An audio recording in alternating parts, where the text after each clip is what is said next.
नमस्कार दर्शक बंधु जय जगन्नाथ आपणकर प्रियसरे केदार गौरी अच्छी किसी मजेदार ट्विस्ट आशा करुच्ची आज प्रोमोटी आपण मानक निश्चय भल लगे। दर्शक बंधु घर को गोटे छोट छुआ नहीं निर्मला देवी फेरबे।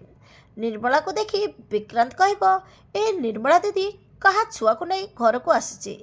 एपटे माधवी बहुत टेंशन रे आसीज। माधवी कहब गौरी को ता झील मिलगलानी ना कौन। एपटे निर्मला दीदी को पचार तम कोल किए कहा छुआ अच्छी। तापर निर्मला कहबे ये गौरीर झील।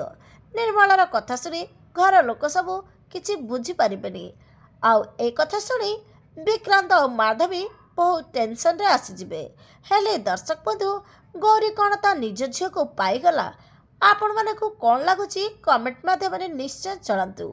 आज राति 8:30 देखंतु आपणकर प्रिय सीरियल केदार गौरी।